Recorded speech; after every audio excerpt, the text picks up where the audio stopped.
Right, okay, well, welcome to the Osinttechnical podcast. I'm here with George and John.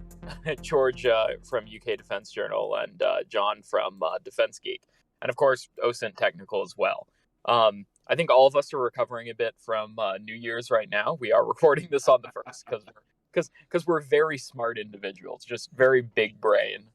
I think we wanted to take this episode to sort of look back at things that had happened this year, sort of look forward into the next year. I know a lot of us are excited about projects we're working on, longer form things that are going to be coming out in the near future, at least from my end. But I think everyone is very happy with how this year went, at least relatively news-wise. We didn't see anything nearly as bad as 2020, so that's definitely at least a positive note that we can start on. Yeah, I think 2021 certainly had its fair share of disasters and so on, but like you say, nothing quite on the scale of 2020, and hopefully it remains the case for 2022 as well. Yeah, I think we're on our way out of the woods. I don't know, close, I guess. But it's kind of perpetually felt close for, I don't know, almost a year now, I think. Yeah, I remember thinking about this time last year. Yeah, that's us. We're on our way. I said the exact same thing. We're on our way out of the woods, but here we are a year later, still wondering about. It's always something to be, hopeful for, and I guess we've gotten to this point where it's lasted so long that I think people are, making necessary adjustments in order to, sort of, I guess, stay in this place for however long it needs to be like this. But, we make adjustments. We do what's necessary. It's obviously been good for us as, people, when they're stuck at home, read what we write and, Instead of going out and doing enjoyable things, they go and depress themselves further, which is definitely Yeah, George, maybe if I don't know if you want to give us a sort of summary of what's been happening with the UK Defence Journal over the last 12 months and maybe what the plans are for the future. Well, yeah, I mean, absolutely. This might sound very strange given the global situation we're all in, but for the UK Defence Journal, at the very least, it has been a good year. I think in October there, we hit 200 million hits on the website. That's since January 2014, I think. Wow. But yeah, that blew my mind. I never thought what started as a sort of silly little once-a-month blog would ever turn into that,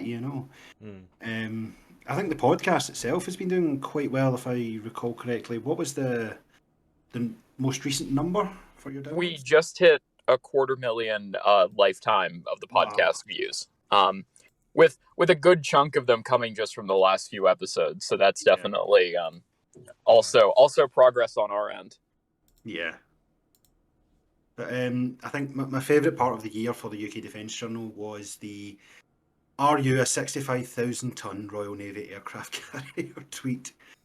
I still see that pop up occasionally, and it was so surreal for me when this first happened, because people I know, at my day job, my family, people who wouldn't associate me with the UK Defence Journal, for example, were sharing that on their Facebook, Instagram, all that kind of stuff.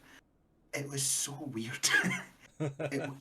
It did go kind of sour though, because I think the Daily Mail, they tried their hardest to not harass, that's not the right word, but find flaws with the Kerry, I think her name was, find flaws with Kerry. I think they attacked her for being an SNP supporter, someone else attacked her for being a Labour supporter. So, I mean, the only downside to that was they turned what was a bit of good fun into something I didn't really want to be associated with. It was nasty. Yeah. It really was. But no, I think, we tricked Michael Gove, which is quite a strange sentence to say, but yeah. So, do you guys remember the aircraft carrier tweet? Not that one, the one with the tiny Charles de Gaulle. Yes. Yeah, I do Yeah. remember that. So Michael Gove, and honestly, I can't remember any other names, but a lot of people who should know better retweeted that. But Michael Gove, he liked and retweeted it, so I really don't know what else to say about that. I would say I think this year UK Defense Journal did its work in single-handedly damaging the relationship between Britain and France a bit, because I remember my reporting on the Leclerc's documents or Leclerc manuals getting leaked and classified technical specifications caused a bit of a faff as well. I Yeah. know a few people tried to talk to me, and yeah, definitely a lot of angry Frenchmen on that one. Oh yeah. So I would say don't be angry at me. Be angry at the Russian company who's actively or not actively soliciting this stuff, but there's kind of that wink and a nod. I think is it three tanks now? Challenger. I think obviously Leclerc, and I'm sure there was another one. Was it So it Chinese? was Challenger, Leclerc, and then this was over 2 years ago. A British Eurocopter Tiger pilot got in trouble for working with the game developer directly. Oh, Um, there were some accusations by the German military that he had provided classified technical specifications. Um, and so I don't remember how that actually turned out. I think there might actually still be pending litigation over it, but yeah. I mean, the game War Thunder does have a long and storied history of people leaking specified or classified documents for various vehicles, and let's see what 2022 brings. I really I really hope someone doesn't end up leaking some you know Abrams Set V3 armor protection statistics, or we're gonna be in a bit of trouble as well. I think the nature of the game. Then again, no, maybe not, because there are a lot of combat simulation games, but it seems to be almost exclusively War Thunder. I, I I don't. think with War Thunder is the combination of the pursuit of realism combined with the way um, that they really realistically model damage. So changing things and getting really accurate actual protection models is sort of Yeah, important for them.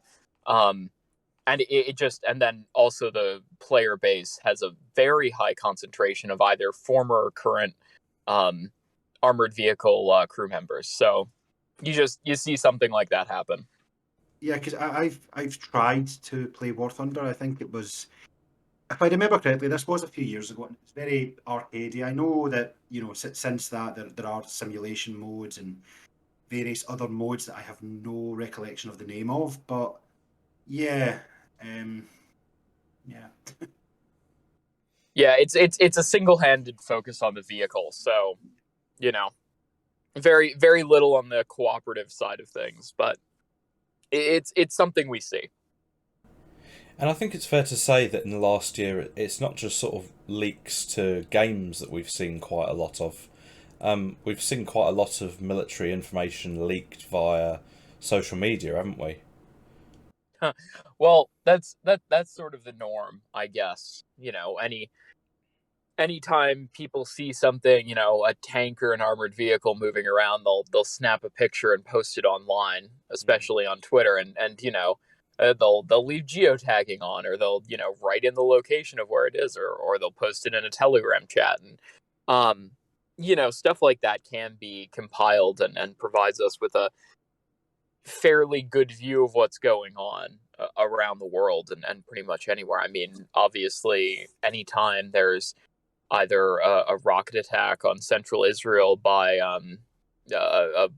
anyone, you'll see hundreds of people tweeting out that they heard a loud boom over whatever city they're in, and you can use that to nail down what a rocket was fired at, or where it generally went. So there's always that. not even just that. The Ministry of Defence have been absolutely terrible with their information security recently. I Mm. don't know if either of you two have read anything about the what they called Vixen carrier-based drones that are, I think the Royal Navy are looking to use them for airborne early warning, refueling, and essentially anything else that might free up a Merlin helicopter. That only came to light because they had accidentally. No, it's because they uploaded us. I think it was Future Maritime Force. I cannot for the life of me remember the specific acronym or abbreviation, but yeah. So they uploaded a series of PowerPoint slides that went into quite a lot of detail about what their plans are. I think myself and Harry Lai at Shepherd News, we covered that quite extensively, and within the hour, it was all gone. It had all been taken down, and absolutely every single reference to it scrubbed. So a lot of our stories this year have came from the Ministry of Defence accidentally posting things. Mm. Like even to take back a couple of years ago, it's not just the Ministry of Defence. BAE, for example, there was a huge announcement planned with regards to the name of I think it was the Batch 2 River class ships. And I happened to notice, because BAE once upon a time, had an imagery portal that anyone could log on, access, and just download promotional materials and that kind of thing. They had uploaded a series of CGI videos and imagery with the names of these ships. I think this was almost 6 months before the announcement was planned. Hmm. So obviously, we published that, and I had an email from, I can't remember, not that it matters who at the Ministry of Defence, but please take that down. We don't want it getting out just now. Obviously, that didn't happen. In the U.S. right now, in the state of Missouri, the governor is actually going after some journalists for reporting on the fact that they accidentally publicly posted the names and social security numbers of pretty much every teacher in the state. Oh, wow. The governor is trying to go after the journalists on a number of espionage laws and computer hacking laws. Even though the information was publicly posted. So we're actually probably going to see that litigated out at some point in the US, which can have, depending on what happens, obviously, our judiciary isn't really known for having the best education in computer science. But that could establish some precedents, at least over here, that could be very dangerous for journalists. Oh, yeah. I do remember seeing Mark Zuckerberg grilled by, was it Congress? Maybe? Yeah, that I, was a few years. Well, both him and the CEO of Google yeah. were asked some fairly funny questions by members of Congress who didn't have the best grasp of computers. It always puts me in mind of, I think her name's Pauline Hanson in the US, the grilling of one of the Royal Australian Navy admirals regarding pump jet submarines. I Oh, don't know that if video is legendary. yeah, yeah. But we had another not as ominous communication from the Cabinet Office. This was at the very start of the year. It was one of our big stories, in fact. Essentially, after spending X amount of money upgrading a Voyager to be a VIP transport, and then spending a lot of money on two A321s, I think, they contracted, or rather, they put a tender for a contract of up to £32 million. So I put out a story, essentially, government looking to pay up to £32 million for air transport despite X and Y. I got an email from someone at the Cabinet Office. Could you please specify we haven't spent 32 million, it's going to be up to 32 million? I responded back saying, well, that is in the headline and it does say that. And I didn't hear anything back after that, so not as ominous, as being charged with espionage, but not long after that we had published that story, again, the contract tender had disappeared. It's yeah, it's and, just and furiously rewritten to look better. yeah. But there's so much of that. As I say, so much of our content comes from essentially other people making a mistake. I don't know if Yeah. that's a good thing, but it's a thing, and it Well, happens. and I do think there is a sort of a fear, at least among a lot of governments, when it comes to military spending, of people not understanding how much things cost and sort of wanting to keep it that way. Um, which I think is definitely an element of the thinking, especially in those offices of, it's better for us to sweep this spending under the rug than to actually admit to it openly. Oh yeah, I mean, I think a large part of it is as well. There is a serious misunderstanding of how online media works. Was it last year or was it this year? No, it was last year. So we had someone from, I think again, I cannot for the life of me remember the squadron, but essentially he wanted us to remove an image of a Merlin helicopter cockpit we had posted. The Merlin helicopter cockpit image was taken by, I don't know if you guys know Henry Jones. He used to, yeah, I think he's with Storyful now. Honestly, great guy, does fantastic work. He was invited through us to go down to, I think it was Yeovil, and basically have a tour on a helicopter, have a look about, have the guys explain what they do, how they do it, and a day in the life sort of thing. So he took a few photos inside the helicopter. They were cleared, and a year later, someone new who'd just come into the position emailed us asking us. In fact, no, not asking, not demanding either, but he wasn't very civil. Put it that way. Demanding that we take them down, that they shouldn't have been cleared. And I did try and point out that, well, they have been online for a year at this point. They were not taking them down. They were cleared. Only for someone else above him to come back to us, please ignore the message you've received. I won't name the guy, but please ignore the message you've received. The images are fine, thank you. So it was someone taking upon themselves to, because he didn't like an image, he wanted them removed. They're online, didn't seem to register. He thought, if we take them down, no one will ever see them again. But they're cached. They're on other sites. They're on Twitter. Yeah, have fun going to the Wayback Machine and trying to get them to take it down, because they aren't going to do that.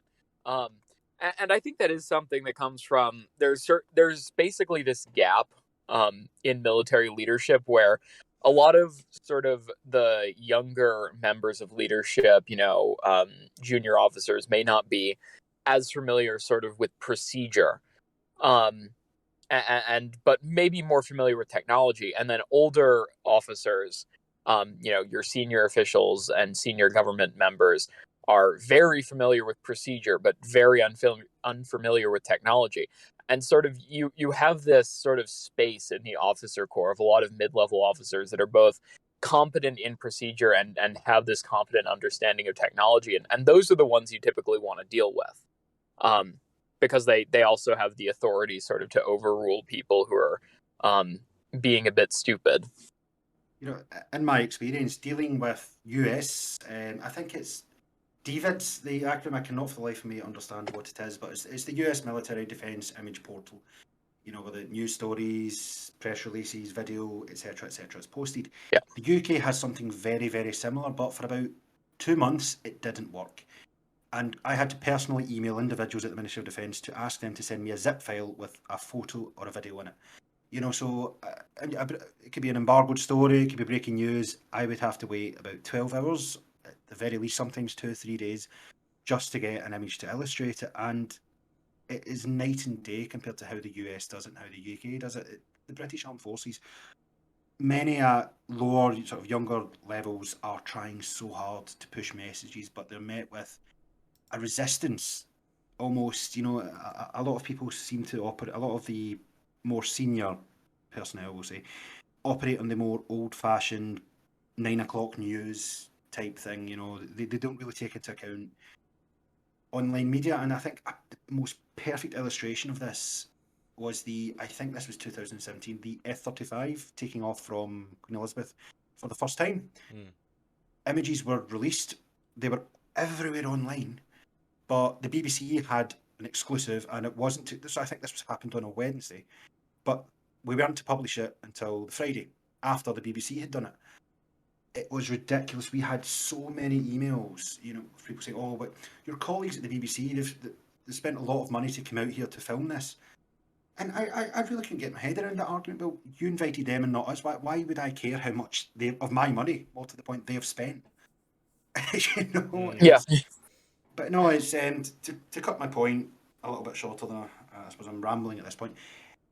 In the UK, dealing with defence media, individually the guys are great, but the system is so antiquated. It's so old-fashioned. The US, I think, do absolutely... No, despite, what you see in Congress and what have you, the US system for dealing with defence media is light years ahead. Light years. Yeah. Go to DVIDs. They have a full, version available for download. In fact, oftentimes, during the Carrier Strike Group 21 deployment, I would be able to access imagery from Britain's flagship on the US site about 3 to 4 days before I would on defence imagery in the UK. It blew my mind.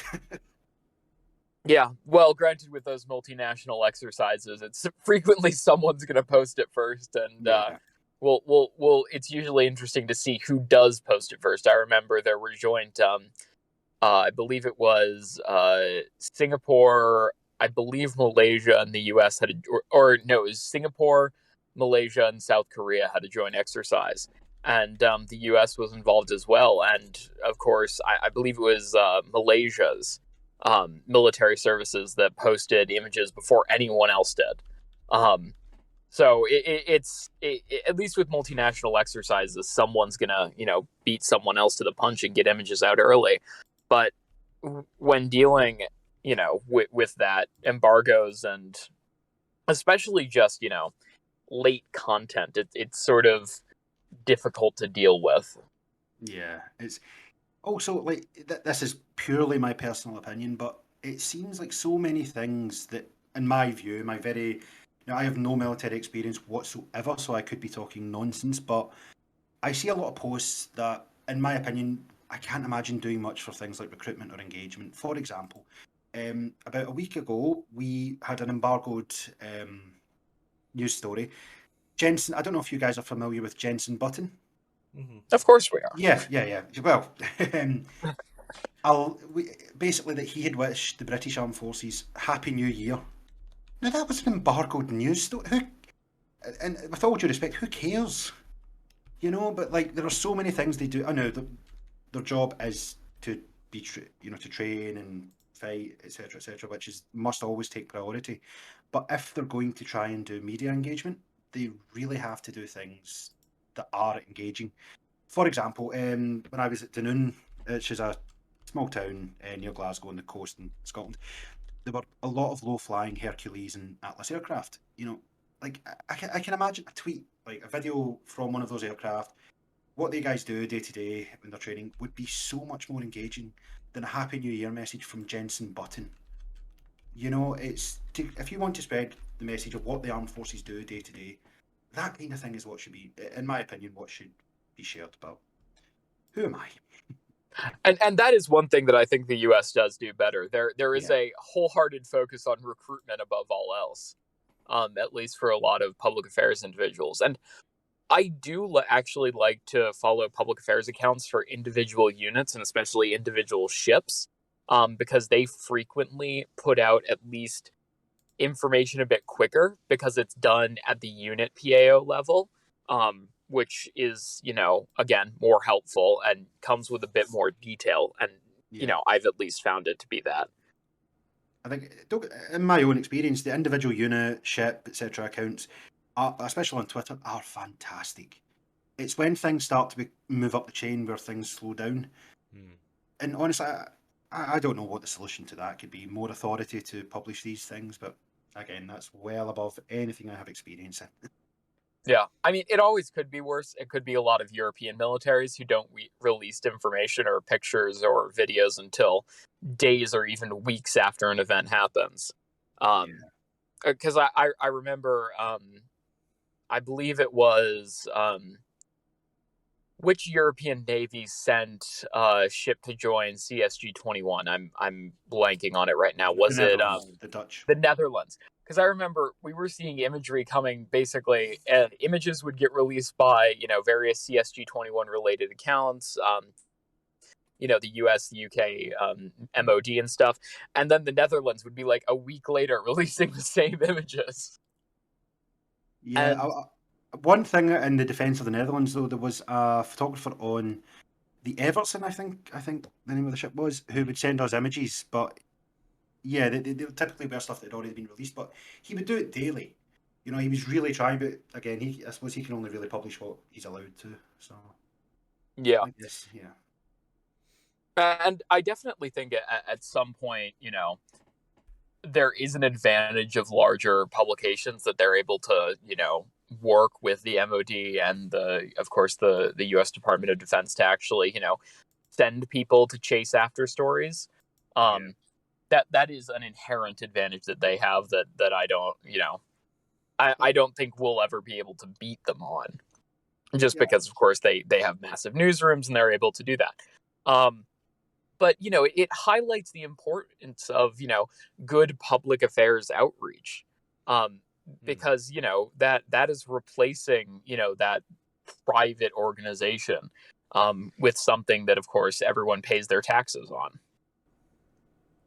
Oh yeah, absolutely. And I think the UK Defence Journal it's at the sort of cusp of that. We occasionally get invited to things. I don't mean things like DSEI. I mean like out with units. The US Navy surprisingly has invited us. I think the most recent one was to the Black Sea, but again, this not being the day job, this being a part-time hobby, we don't really have the resources or the time to do that kind of thing. So that's one of the biggest problems we have, and I mean, that's the problem with being in Glasgow. It's unless something's happening on the Clyde, which again is, I was invited onto HMS Glasgow, the first Type 26 frigate in build, and the reason was, now this is before a lot of higher profile, I think it was actually for a lot of VIPs.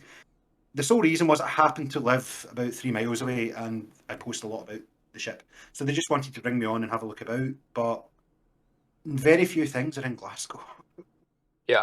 Well, I will say UK Defence Journal really does have the advantage of being, sort of based out of Glasgow and having, access to the Clyde River shipyard, and being able to actually cover that stuff closely, because I haven't seen really any other publications, with the depth of coverage, just because again, they really aren't sending anyone out to Glasgow, Yeah. even though it is one of the largest shipyards, in terms of building military vessels in all of the UK. So Yeah, I mean, it does help. I can see it from the window at my day job too. So, I mean, I can't seem to get away from HMS Glasgow, which isn't a bad thing, but Yeah. yeah. it's certainly an asset to have. Yeah. But no, so to round off what I'm saying about the UK Defence Journal, if I may, I feel like I've been rambling about this for quite a while now, but Welcome to the Osinttechnical podcast. We ramble for hours on end. That's expected. fair enough. No, so it was one thing I'm most proud of. I think it's, I've posted about this a few times, but I don't know if either of you guys have heard of NewsGuard. Essentially, what they are, it's how best to describe NewsGuard. So they're a journalism technology tool that rates credibility of news and tracks online misinformation. We recently received a 100 out of 100 from them because and I quote, this website adheres to all 9 of NewsGuard's standards of credibility and transparency. And I think that honestly, it felt like a graduation for me, because this started, as I said probably hundreds of times, as a daft little monthly blog on things I wasn't really well placed to talk about, but just had an interest in. And to go from that to NewsGuard actively reaching out to us and getting 100 out of 100 for things like does not publish false content, gathers and presents information responsibly, avoids deceptive headlines, etc., etc. I was extremely proud of the work myself and others have done. Including obviously both you guys too, because everything was taken into account. They would look for people's authors' profiles, etc., all that kind And of thing. So there is that other point of, if we mess something up, we're going to sit down and, immediately explain to people how we messed it up, in what way we messed it up. And I think that's our personal reaction, or our personal interactions with everyone, is yeah, definitely a really good thing to have. And I don't think a lot of other publications do have that same level of, personal interaction between, members of the staff, contributors, and of course you, George, just with the general public and with the readership as well. I think when you're independent, you're not owned by anyone else. I think there is more freedom to go, look, I made a mistake. I'm sorry. I published this. This was wrong. This is what it should have said. I think it's more difficult the more interconnected you are with a hierarchy above you, because like everything must be approved, and I'd imagine someone somewhere would go, oh no, that might make us look bad, just ignore it, move on. But I've always found it very important to say I've made a mistake. I think the biggest one I made this year was, now you guys are experts at Osint. I just read tweets. I think someone had tweeted, who looked credible to me, had tweeted that some B-52s were on the way to bomb an airbase in Afghanistan. That obviously did not happen. So I published a retraction of that, and people did seem to respond to that quite well. So I think realistically, if you want to be taken seriously, if you want to be trusted, you have to hold your hands up to mistakes, which is more difficult for larger organisations to do. But Yeah. yeah, And at least what I've found is people are very receptive when you admit you've made a mistake. yeah. Very, very receptive, and appreciate it. They really do, especially when you go out and admit you've messed up, and explain why. People are just so receptive to stuff like that.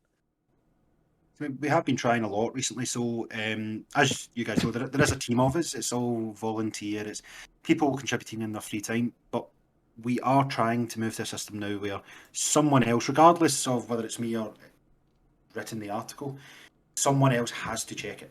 But again, the kind of problem there is if it's a 24/7 sort of news cycle, that's for volunteers that isn't entirely feasible. I can't, for example, let's say I get an exclusive that the UK is going to buy Charles de Gaulle, tomorrow, and stretch it out to make it a proper sized aircraft carrier. Now I have to publish that. I have to, I have to publish that as soon as realistically possible. Otherwise, what's the point? It is a passion, and my passion is getting the scoop. I think is what professional journalists say. But yeah.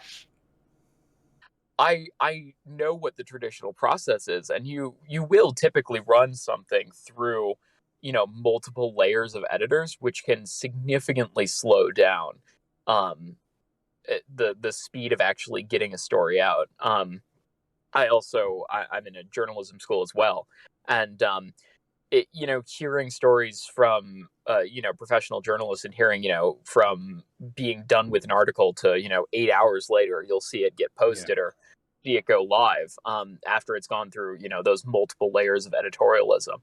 And there is that other element of, within sort of most news organizations, that editorial staff is sort of insular and separated from the journalists themselves, which can result in frequent miscommunications and issues, and um, just delays. And that can also contribute to that perceived element of disconnectedness from the reader and from the audience. Yeah.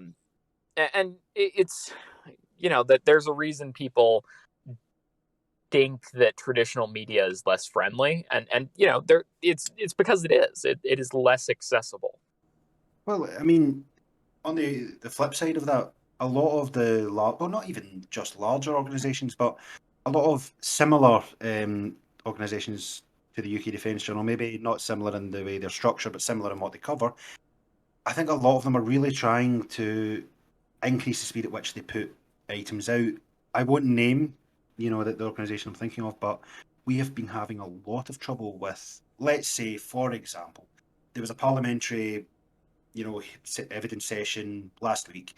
I would publish an article on it today, and within an hour, 2 hours of me publishing that, more or less the exact same article, worded slightly differently, will appear on, maybe one or two other websites, and that I think is my biggest pet peeve with online media just now, is the sort of more traditional outlets. They scrape the internet for content, and it's so bad because a lot of them, the people scraping the content, aren't familiar with the topic, so it gets butchered. And a lot of the time they will link back or mention us, so people, maybe there's this perception that we don't know what we're talking about because someone has, a perfect example would be the 5-inch gun story from a while back. Size of a toothbrush, guys. Yeah, but we were mentioned in that article, and a lot of comments, oh, the UK Defence Journal is just a blog, ignore them. It's like, but that's not what we said. It was it's so frustrating. But I think I've said this before, but I don't see that going away with an ever-increasing need to get information out there and then. That problem is, in my opinion, only going to get worse. Yeah. And it's similar to, I think, how sort of BuzzFeed News was in the early days of, being lambasted as, oh, it's just a blog and it's, this joke website. And then they proceeded over a 4-year period to, continue to put out just this high quality work. And I think there still is the element of that. There will always be people saying, oh, it's a blog, don't listen to it. But, you don't need this official hierarchy and this old media type air to actually put out good content. Oh, absolutely. We had a lot of, when we first started, a lot of, again, I won't name names or organisations, but people were very dismissive of the fact at the time we were just a bunch of students writing, on a blog, as I said. But now a lot of those same people frequently retweet or, ask us for quotes on various things, and it's always so tempting to rub people's faces in it. But yeah, Yeah, it's again, I think I probably have the most exposure to old form media, your yeah, print journalism. Um, but it's very toxic, I think, and it has become toxic in recent years as, members either aren't able to sort of adapt to a new media landscape or don't want to adapt to a new media landscape or actually detest the way that media has changed and sort of refuse to adapt.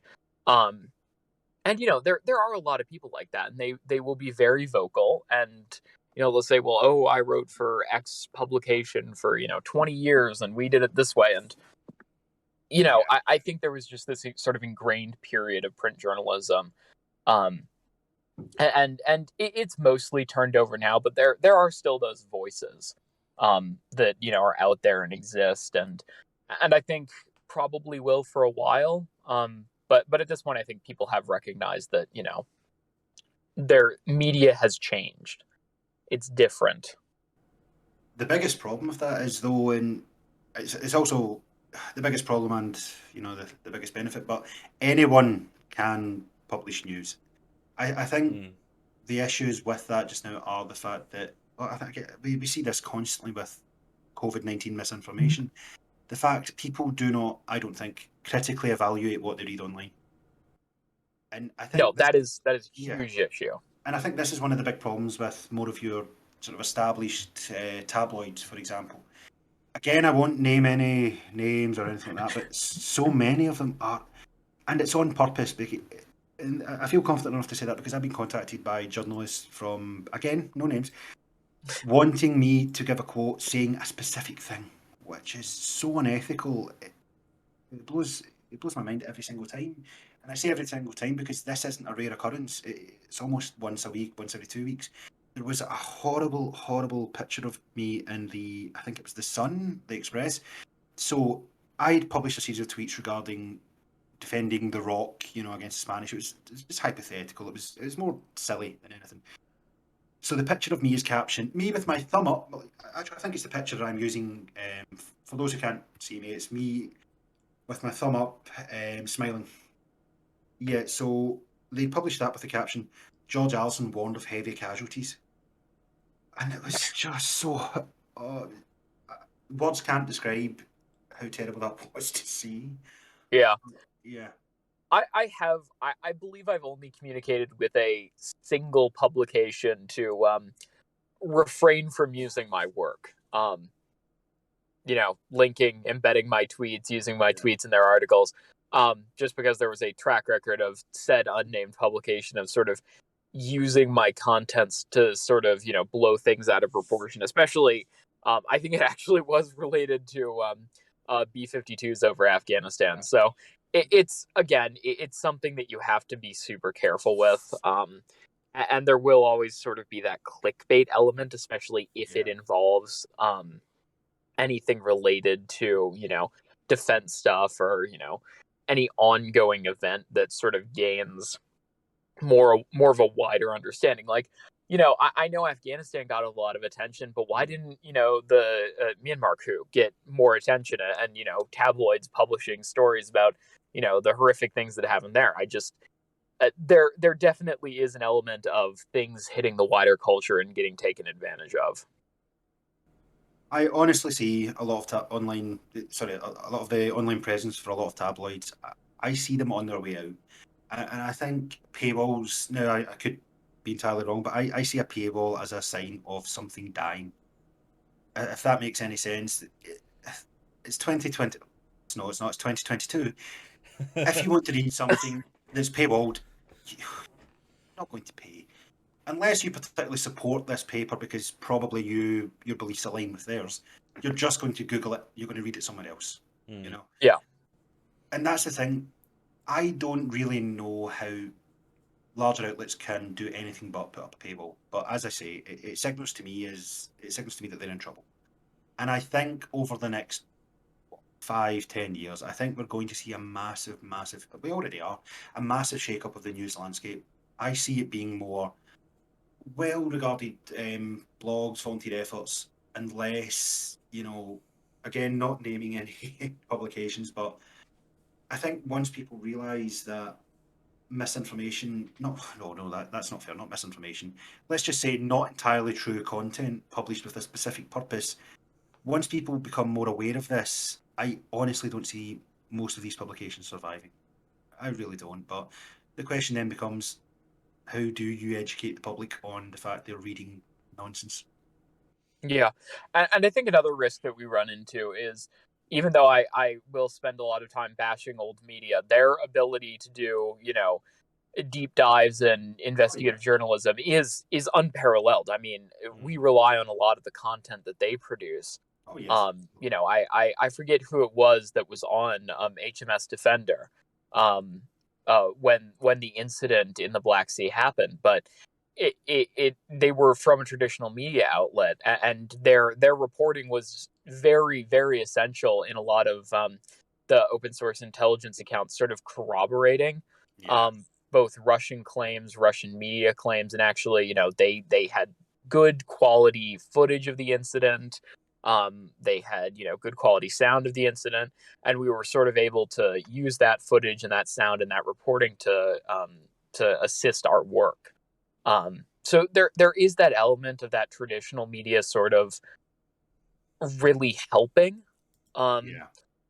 and of course, organizations. I think, um, is it who has been working with Bellingcat closely? I think it's been the New York Times, but I would need to double check that. That does ring a bell, but I'm not sure. It's either them or Washington Post, but I can't remember off the top of my head. Yeah, I think it might be Both Washington them, Post. But stuff like that, I think, really is the future of sort of taking that deeper dive content. And again, I don't think that traditional media is going to be able to sort of claw back the role of reporting breaking news. But Yeah. that deeper and more involved content is something that they're probably always going to be able to beat us in. And I don't object to that. Frankly, stuff like Yeah. that is extremely important. They have the resources, quite frankly, to do that. And a lot of them, I think, the investigative stuff is superb. I think you mentioned BuzzFeed. Yeah, I can't remember what the story was, but they done a fantastic deep dive recently that a lot of people originally, I'd imagine, avoided because it was BuzzFeed, but they're making a name for themselves as an investigative outlet now, and I honestly see a lot of them going that way. And again, I think that's actually why things like this podcast are incredibly important, because it gives people an opportunity to listen to a discussion, listening to people critically evaluate something, not on their behalf, but people maybe in a better place to understand a subject than them, maybe helping them to get from A to B on a topic. And yeah, I really do see the future of online media going away from, like, the best way to, not online media, so the future of media in general going away from printed papers. I'll say this hot take as if that hasn't already happened, but going away from online. George's hot takes from 2004. Yeah, but like, as I say, podcasts like this, I think, are the future.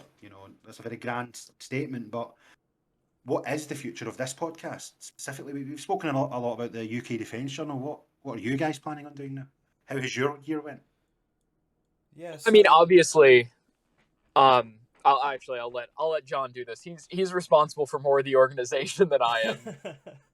yeah, so the last obviously we started the podcast back in February of last year, so we're not even a year old yet as a podcast, and as we mentioned earlier, we've now surpassed the 250,000 interactions mark. In fact, That is an incredible when achievement. I looked at it today, I think it was up to 258,000 already. And and it has been incredible, just particularly in the last couple of months, the sheer jumps that we've taken in sort of the interest people have shown in the podcast. Obviously, at the minute, we've got obviously this episode and a few more coming for the rest of season 2. And we have season 3 already in planning. We've sort of got a few provisional dates for episode releases for season 3. We're probably going to go back with season 3 to the sort of format we had with season 1, where it will be the podcast team without guests this time, just sort of discussing world events as they happen. Yeah. But yeah, so obviously the plan is that we will start season 3 round about the end of February, heading into early March, and we'll carry on doing what we've been doing, because clearly it's working. people are out there and they are keen to hear what we have to say, and keen to hear what's going on in the world. And I think one of the things about the podcast that has been so important as well is that we are covering a lot of topics that some of them are making the mainstream media, and some of them just aren't.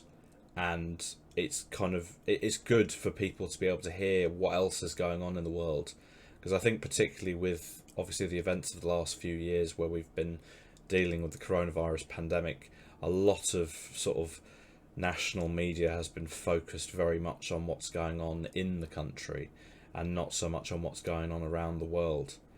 And so I think it's important as well that we continue doing what we're doing and getting the news of what is going on around the world out to people, because it has as much of an impact on life here as things in the country have. Oh yeah, absolutely. And I think one of the reasons I personally enjoy listening to the podcast, it's a wide range of views on a wide range of topics. A lot of similar podcasts, not that there are a lot of similar podcasts, but a lot of other podcasts will focus purely on, it will be a short episode and it'll focus on a singular issue. And I think the problem there lies that if you don't have a slight interest in that topic, you're not going to tune in. You're not going to listen to it. But with a wide range, something is going to interest someone, And honestly, I really, as I say, I enjoy it, and obviously 250,000 people enjoy it. Was that 250,000? Yeah. 250,000, yeah. Honestly, keep up the good work, is what I'll say to that. Yeah, and it'd be amiss for me not to obviously thank you and the team at the UK Defence Journal, because obviously your support has been hugely beneficial to the podcast in the last 12 months. I think it was. I think we sat down with me, Technical, and yourself sat down probably round about this time last year and sort of floated the idea initially of doing a podcast through the Discord server, and here we are, and we're still going. So yeah, that's brilliant, and well, I mean, I do try and explain to people quite a lot that and I'm sure listeners are aware that this podcast is completely independent of the UK Defence Journal. All we do is we just share it on our social media channels. We have no oversight. We have no input. I mean, I'm a guest. I'm not a panelist, anything like that. We get a lot of requests from people. Oh, can you cover this? I probably tell you this quite a lot, John, that people ask us, thinking we are you, to cover an item, and then magically it's almost the next week you guys have already spoken about it. There was a comment, I think it was yesterday. I've not really been paying that much attention because obviously New Year's, but someone had asked, why haven't you talked about the South China Sea? And another commenter had posted a link to you guys talking about the South China Sea, and he was so happy to have that. And I think that comes back to what I was saying, with a wide range of topics, you're going to hook in a larger number of people, obviously. yeah, exactly, and obviously that's one of the huge benefits of the open source intelligence community. We have people from all over the place who have a wide range of sources, and we are able to get information that ultimately, a lot of larger, more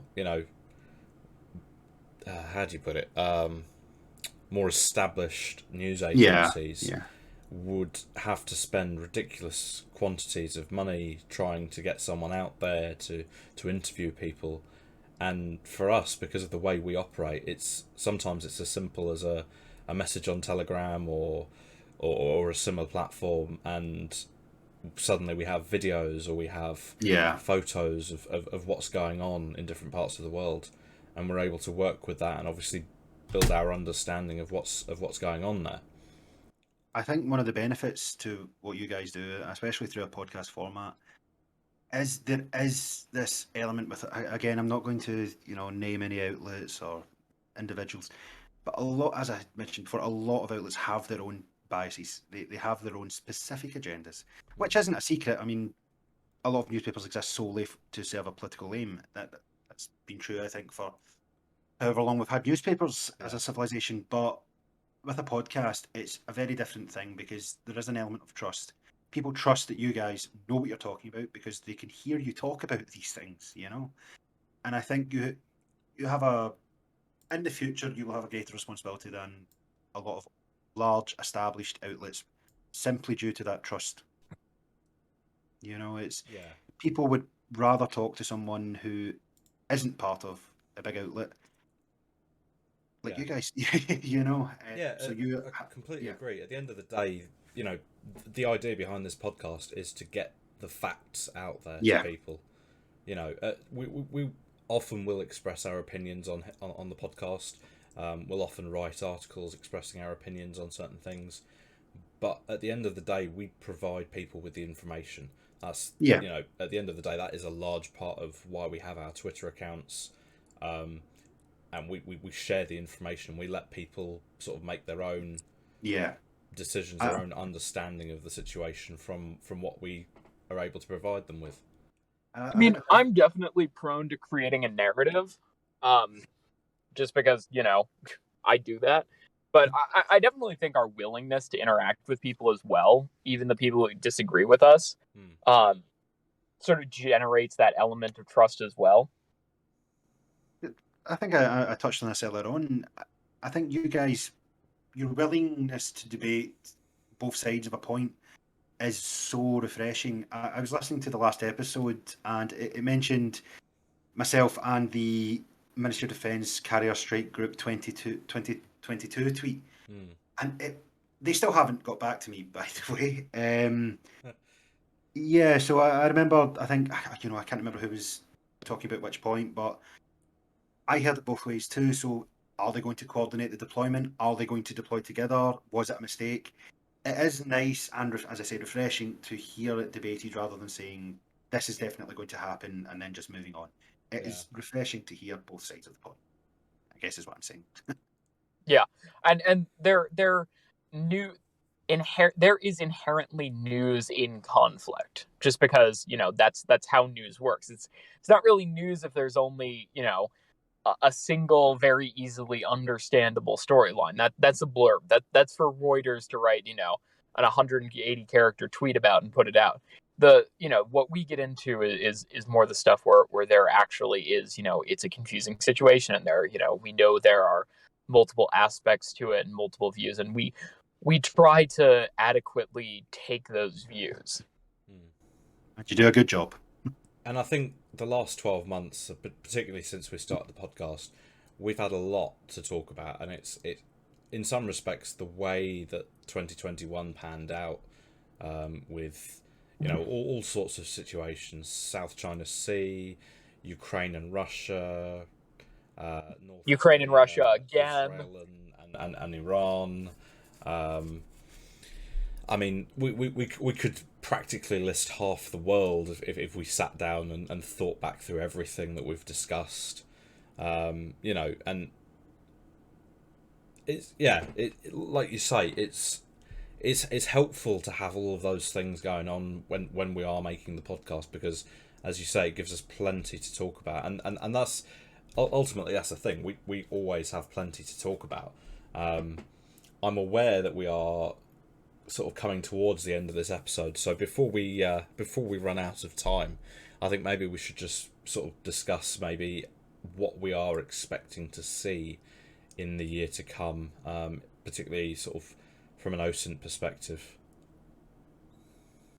Oh Lord. I know that one was addressed pretty much completely to me. Um, I don't know. We'll probably continue to see tensions between the U.S. and China increase.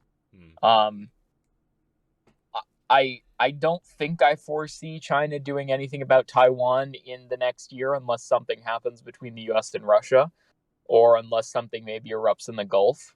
Yeah. But it would have to be really significantly involved in order for them to do something in the next year. I think tensions between the US and Russia over Ukraine will continue to simmer. I'm still not completely convinced that Russia actually intends to do something. Though we're certainly going to continue to watch that. Tensions in Iraq are already sky high, just between Sadr and the rest of the Iranian-backed PMUs. The fact that they sort of hate his guts.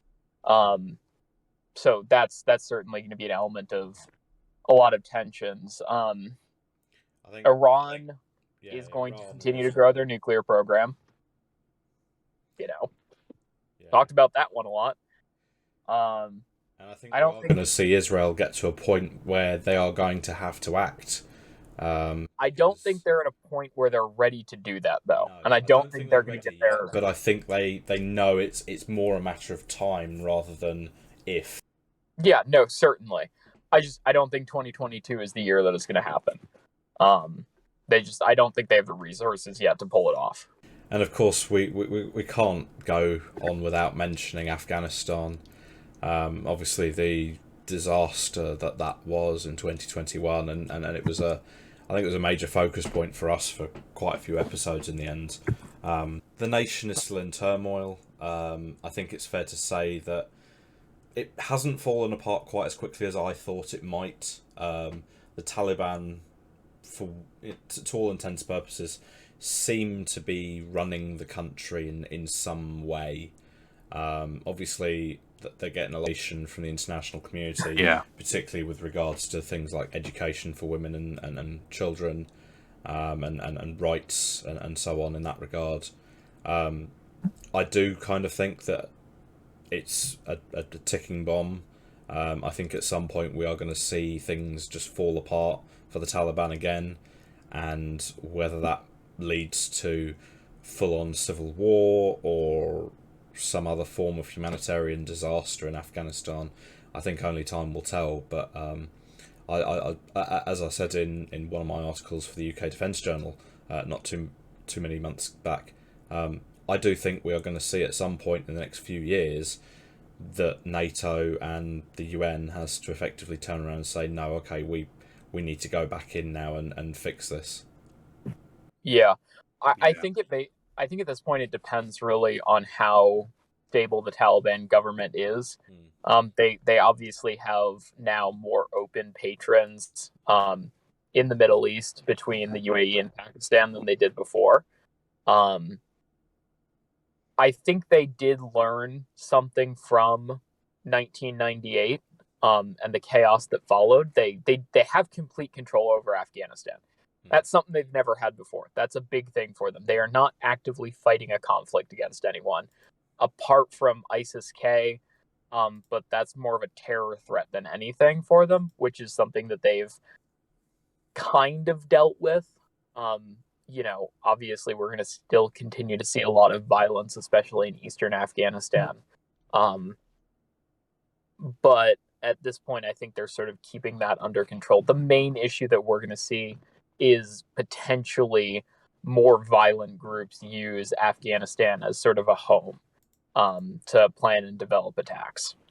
Absolutely, and I can see them doing that with what they believe to be impunity, knowing that there is no Western nation with the political will to return so quickly. I don't think. Yeah, I mean, no one is conducting, active anti-terror, fighting in Afghanistan now, apart from the Taliban going after ISIS-K, but that's the only group they're going after. So So, it really depends on what we see sort of develop in the west and the north of the country. They are going to continue to fight with Iran, sort of, those cross-border skirmishes, which I guess will distract Iran somewhat from other issues, but we'll continue to see that happen. And I think the final thing I would be remiss if I didn't touch on, but of course, Kashmir and the Pakistani-India Chinese relationship there. There is a lot of conflict, or a lot of threats of conflict, Yeah.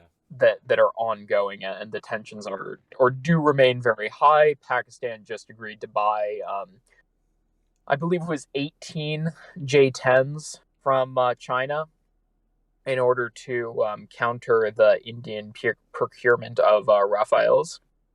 So we'll see where that goes. It definitely does indicate to me that there is a lot of tension. India says they have deployed an S-400 battery to the region, so just generally a lot of tension right now. And I think that's pretty much going to be the norm for 2022. I think we've seen a lot of tensions throughout 2021, albeit in sort of short bursts in places. Yeah. Things escalating very quickly, and then luckily in a lot of cases calming down very quickly as well. I think that kind of trend is going to continue. Whether we see more of it in the next year, or whether it sort of remains at 2021 levels, I guess we'll have to wait and see. But yeah, we'll be here covering all the news stories as and when they happen. As always, and I think we'll just thank everyone for listening to this episode. I really hope everyone walked away with, I guess, a better idea of what's going on inside our heads, and what we think about the last year. Yeah. Well, indeed. thank you for having me, guys. Yeah, no worries, George. It's been a pleasure. As always, it was a pleasure. Thank you. Pleasure was all mine.